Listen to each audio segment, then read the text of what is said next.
We didn't say, let's start a record label and see if we can make some money. What we said is, let's play some music, you know what I mean?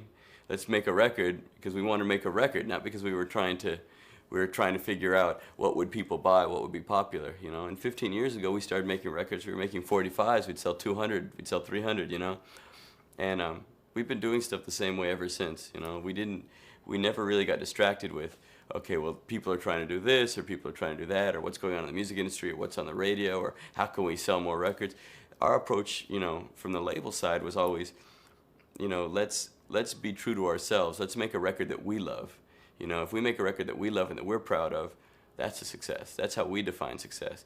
And I think people respected that, and people that had, you know, similar taste in music and similar, you know, similar appreciation, you know, for good music and for real music, you know, they connected to that. They connected to it on a deep level, you know, as musically, but also even philosophically, you know, seeing an independent record label and people doing stuff on their own terms, their own way, people connect to that. You know, that's been a strength for us. You know, as far as where the artificiality of modern music came from, I mean, it came from corporations. You know, it came from Sony, it came from Warner Brothers, it came from Universal. You know, I mean, these EMI, these companies, you know, they're corporations. They're not music companies. They have nothing to do with music, and the decisions they make don't have to do with music. You know, what they do with their money, what they do with their promotion, none of it has to do with music. It all has to do with how they can make money. You know, and they put together these very strange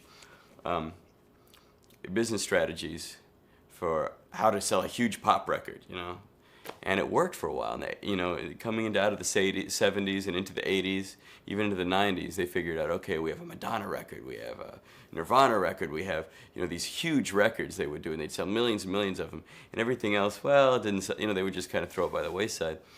But at some point, you know, the serpent started eating its own tail, as they could say, and the business model just stopped being sustainable. You know, and in the modern age with, you know, the internet and downloads and emailing tracks and copying tracks and all this, everybody's got, you know, tracks on their phone and everything. It's kind of the Wild West, you know, and all of a sudden, you know, people all over the world have they have options, they have freedom.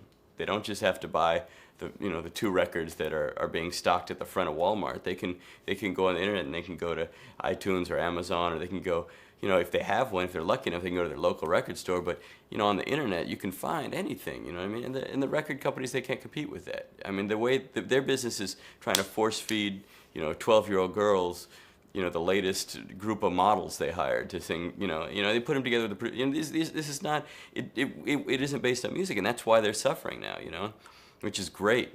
I love watching them squirm, you know. I mean, I hope they go out of business. I hope Sony goes out of business, Warner Brothers, all these major companies, man. They don't, you know, they're really, there's nothing sustainable about their model, and and they show no value to music, you know. The only thing they can think of when they start floundering, you know, instead of saying, wait a second, let's slow down, let's try to make some good music, let's try to make a great record. They think, well, how else can we sell this? How can we make it cheaper and faster and smaller, you know? How can we attach an MP3 to a can of Coke? You know, how can we give away one free with a Happy Meal? You know, that's all they think about. You know, like, can we find a 16-year-old singer that's got great big tits? You know, and she's blonde and she can be the face of the generation. We'll make a cartoon about her. That's what we'll do, and we'll put her on the Disney Channel. You know, I mean, they just have anything. They'll try anything other than music. You know, and when they do get to music, it's all formulaic. You know, all they think of is the only person they're going to give their budget to is the person who's going to do something exactly like what the last hit record was. And this is why music is stagnating, pop music. You know, this is why modern pop music doesn't sound any different than it did 30 years ago. I mean, that's because these bullshit major labels, all they do is pay for the same thing over and over again. Oh, well, that record hit, let's try to do another one like that, you know. And once in a while, once in a very, once every 5 years or so, a record will come along like the Buena Vista Social Club record, or what's her name, the Nora Jones record, or some record that wasn't supposed to succeed, you know? Some record that they expensed and they put it out on the side, and all of a sudden people say, wait a second, we like that, that's good music, and they sell millions of them and they can't figure it out, you know? Well, how did that work? How do they do that, you know? And they don't have the flexibility, they don't have the wherewithal to say, oh, wait a second, that's just good music. People are buying it because it's good music, you know? Their reaction to that is, oh, well, the Buena Vista Social Club record sounded great, it sold a lot. Let's make a whole bunch more records that sound exactly like that. You know, the Norah Jones record sound, who's going to be the next Norah Jones, you know? I mean, you don't think Norah Jones woke up in the morning and said, oh, I think I'll be the next Norah Jones? I mean, there are people, you know, they're original artists, you know, and there always have been. And this kind of philosophy by the major labels has stifled that, you know? And, you know, and the point is that there are great artists out there. There's great songs, there's fresh ideas, you know, there are great records being made. It's just not really being supported, you know, by the majors. We never made any kind of business choice to make this kind of music. It wasn't like, well, we should make records. What kind of records do you want to make? You know, I mean, there's only one kind of music that we wanted to make. We wanted to make soulful music. We wanted to make real music. We wanted to make raw music, you know? And we wanted to make the kind of records that we love, you know? And if we were selling them, or if nobody was buying them, you know, if we went out of business, whatever, it wasn't going to change anything. And we're always making records the same way, you know? You know, we like fast records, but we also like slow records. You know, I mean, the slow records is the one that, you know, if you're going to take a girl home, it's going to be to a slow record in America, not a fast record. So the DJ better have some slow records too, you know, and medium songs and stuff. And, you know, men and women dance together over here. It's nice. You know, I mean, there is something innately political about it. You know what I mean? About rejecting the status quo and about rejecting what major corporations and major media machines are pushing, and about getting all that and rejecting it, not just musically but business-wise, and saying, well, that's not how we're going to treat our artists. You know, we're going to share profits with our artists. We're going to have a record label that's owned by artists. We're going to have a record label, you know, where we're respecting the artist. The music's going to come first, and we're going to sell stuff based on connecting to our listeners. You know, making music for our fans and with our fans, and you know, and everything else is peripheral, you know, and that kind of connection, and, you know, in these times it's revolutionary, I think, you know, I mean, in these times when there's so much overproduced, over-manufactured, over-marketed, over-packaged music that's just being artificially driven into the marketplace, you know, through radio stations and videos and TV shows and stuff, you know, by these major labels, when things are that artificial and things are that, you know, they're not honest, you know. So for us to make honest records, you know, for us to get in the studio with real musicians and record something real, something that actually happened, the honesty of that, I think, in this environment is political. It's revolutionary or something. It's not segregation on the charts. It's money, you know. You have major labels with a lot of money paying radio stations. That's it, you know. They just pay. They give them a lot of money and they play the records. You know, it's bribery. You know, it's illegal, but they get away with it. You know, so that's really what happens on the charts. You know, and what that says to me is that I can talk a lot more shit. You know what I mean? Because these major labels are, you know, they're all talking about the sky is falling. They're selling less and less records. You know, and they blame it on everything. They blame it on bootlegging. They blame it on the retail market. They blame it on the economy. The truth is they're just making crappy records, man. They're just not making good records. And whenever they do make good records, it sells real well, you know? The only thing they do is they're relying on this marketing. So to me now, to show that you know, as they're falling apart, we're climbing up, you know? And that we're actually meeting up there on the top of the charts, you know, that's a big sign, you know? That's a sign that, you know, that's the writing on the wall, you know, that hopefully that means times are changing. You know, to me what that means is people are getting sick of that. People are getting sick of those computers and samples and that kind of music, you know, and people are ready for real music. You know, and that even as an independent label, you know, I mean, Daptone is a small label. I mean, it's Neil and I, and then you got Nydia and Kathy and Mikey.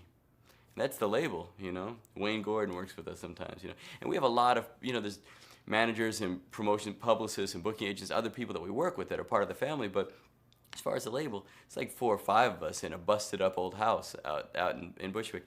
And if just us, without any major label support, no major label distribution, no major label promotion, no major label manufacturing, just us, if we can sell a record that's received that well, that many people buy, that's actually number 15 on the charts, I mean, that means the possibilities are endless. You know, that means that people out there are hungry for music, and that if we keep making good music and other people keep making good music, that the majors have made themselves obsolete. You know, their time's over. And these labels got bigger and bigger and made more and more money. And as the labels got bigger, they had more leverage over the artist. And as they have more leverage over the artist, they can exploit the artist more. And they can make more money for themselves. And as they make more money for themselves, they just build up more fat in the record label, you know? These A&R people and distribution people and vice presidents of this and vice president of that and assistant to the vice president, to the point where you got a few years ago to the point where there's just endless amount of people in the music industry and none of them were doing anything. None of them created anything, you know? I worked for a short period of time, unfortunately, when my first label, you know, after the demise of Desco, really, when that fell apart and I was hurting for money, I was a temp. You know what a temp is? A temp is, it's an office worker, basically, that works for an agency. And if somebody needs you, they just send you out to any office, right? Yeah. So I was working as a temp for an agency in Manhattan. And they would just send me to different jobs. And mostly they would send me to Wall Street, you know, to financial firms or lawyers' office or something. And I'd, you know, answer their phones and type their memos or whatever. And at a pure coincidence, right around that time, they sent me to Sony Distribution, you know. And it was just at the time when my independent label had fallen apart, you know. And not due to people not supporting it, but just problems I had with my partner, you know. And the thing had fallen apart, and I was just really, really down and you know, depressed. And they sent me to work at Sony Distribution. And when I was there, I couldn't believe the way things were running. This is probably 1999, 2000, sometime around there. And I'm at Sony Distribution, and there's just this endless amount of people, this huge office building full of people, and none of them were doing anything. They were all writing memos to each other and having, you know, board meetings and stuff. And they were just talking about promoting these records that none of them really gave a shit about. You know, none of them really believed in these records. But, you know, they'd say, okay, well, we have a new record by so-and-so. Let's sit down and talk about how to market this. Oh, we're really excited about it. We're going to do a video. We're going to do a live thing. And I'd overhear these meetings. They say, well, we're going to spend $1 million on this. We're going to spend $1 million on that, you know. $2 million on the video, you know. We're going to give them tour support, you know. And they were talking about all this money they would send. And then the meeting would break up, and they'd walk out, and I'd hear them straggling. And I heard two guys saying to each other, man, that record's terrible. Like, yeah, it's out of, man, they're playing out of tune. Did you see them live? They sound terrible, you know. I'm not going to say what band it was, you know. But, you know, I mean, the people in it, they didn't have any faith in the music. They didn't have any love in the music. They just wanted to keep their jobs, you know. And the A&R people were the worst. The A&R people were the very worst. You know, the artists and repertoire people. They're supposed to be the people that they're relying on to find new acts, to find new talent and sign things. They're in this precarious situation where if they sign an artist and the artist fails, they get fired. So they didn't really want to sign anybody. They got their corporate credit cards and they go out to see bands all the time and they fly all over the world to check out bands and to have dinner and take bands to dinner and you know, take limousines here and there. They're just out there spending money, but they weren't signing anybody, you know. And when they did sign somebody, they would only try to sign somebody that was exactly like somebody that sold a lot of records, because, you know, it was formulaic. You know, because that's the only way they're going to keep their job. So they had this weird balance of kind of, they were always working on signing somebody. You know, I used to, a good friend of mine actually ended up at A&R Atlantic for a while. That's another story. But, you know, I know a bunch of those people over the years. And during that time, it was just unbelievable, the amount of fat that was in the industry, you know. And the people that were working there in distribution, none of them were doing anything, you know. And that's why when the economy got hit, not just the economy, when record sales started going down for them, CD sales started going down for them, the layoffs in the record industry were unbelievable, because all of a sudden when they said, well, wait a second, who don't we need? The answer was, we don't need any of these people, you know. So everybody got laid off. They all got fired. Good riddance to them, and they weren't doing anything, you know. There's too many people in the world that have a job where they don't do anything. You know, there are people in Wall Street, there are people in the real estate business. There's so many middlemen, you know, there's so many hustlers, so many consultants and managers that don't do anything. That's not to say none of them do anything. You know, we got the greatest manager in the world. He works for his money, and he makes everything happen. Without him, none of this would be possible, you know? Alex Cadman. Yeah, Alex, man, he's unbelievable, you know? I mean, there's a necessity for certain, I mean, you need certain amount of management, administration, bureaucracy stuff, but the record labels have gotten out of control. These major record labels, you know?